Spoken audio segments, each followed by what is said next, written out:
Have you ever been in a room full of people going absolutely wild over a game and felt nothing? Everyone around you is shouting at the screen, debating every play, living and dying by every point, and you're sitting there wondering, why does this matter so much to people? If that sounds familiar, you're not alone. And you're not strange. There's actually a deep psychological reason why some people feel completely disconnected from sports, while others can't imagine life without them. And here's what makes this fascinating. The way someone relates to sports reveals something real about how their brain is wired. Let's break it down. Reason 1. Reward sensitivity. The first reason comes down to something psychologists call reward sensitivity. How strongly your brain responds to certain types of stimulation.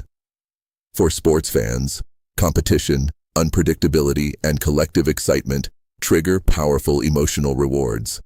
Their brain lights up. The tension before a final goal, the sudden shift in momentum, these things produce a genuine rush. But for others, those exact same elements produce almost no response. Their brain simply doesn't register a match result as exciting or meaningful. This isn't a choice, it's how their reward system is calibrated.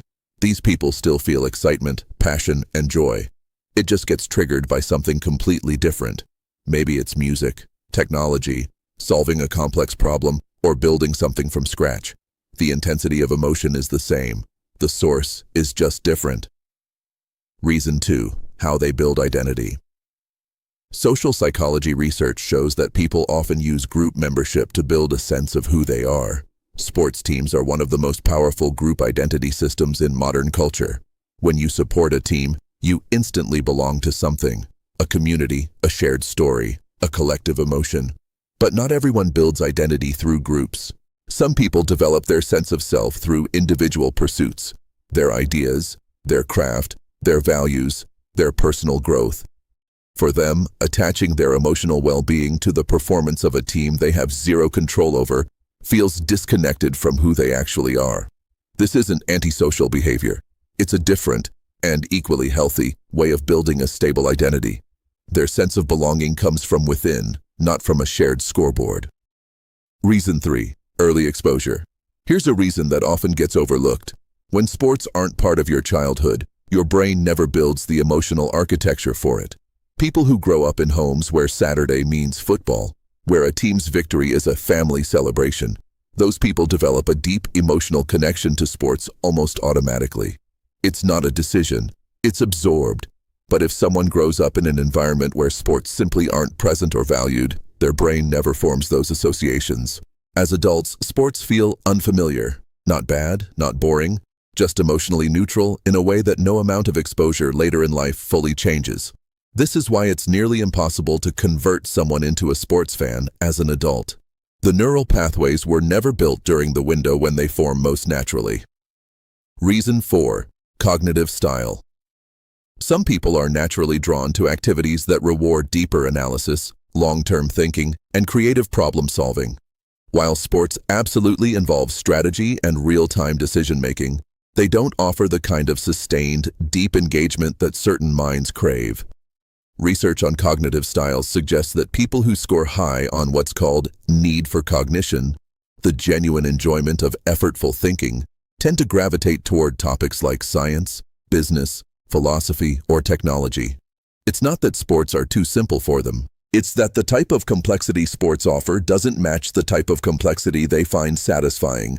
A well-structured argument, a complex system, or a creative challenge gives them the same feeling a perfect match gives a sports fan.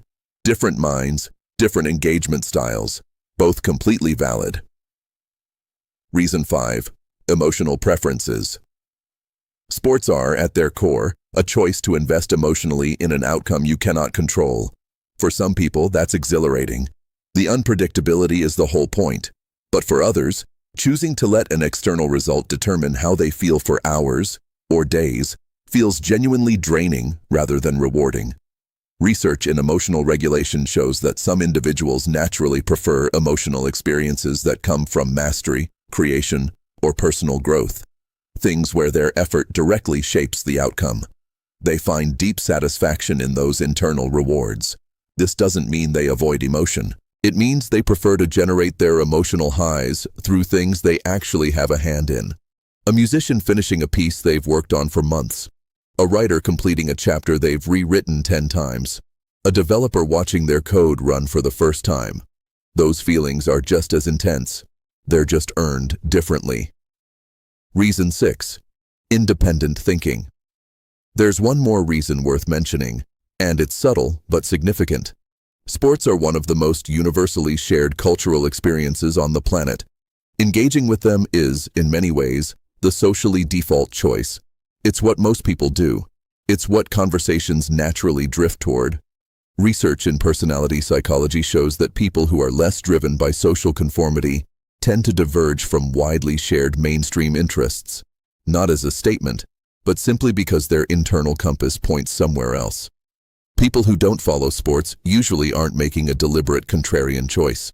They're just being authentically themselves, and authentically themselves doesn't include sports, because no external pressure ever pushed them toward it, and their genuine interests pulled them elsewhere. The real point. Here's the most important thing to understand about people who don't obsess over sports. They haven't lost their passion. It went somewhere else. Every ounce of intensity a sports fan puts into following their team, that same intensity exists in people who don't care about sports. It's just directed at music, at business, at writing, at science, at whatever corner of the world genuinely captured their attention. Human beings are endlessly varied. We're shaped by personality, early environment, cognitive wiring, and the specific experiences that happen to come our way. Sports is one of many possible sources of deep meaning and engagement, not the default one that everyone is supposed to share. The next time someone looks completely blank when a score comes up, don't assume they're disengaged from life. Assume their version of the match is happening somewhere you haven't looked yet. If this kind of psychology content interests you, the real reasons behind why people are the way they are, subscribe and stick around. That's exactly what this channel is about. See you in the next one.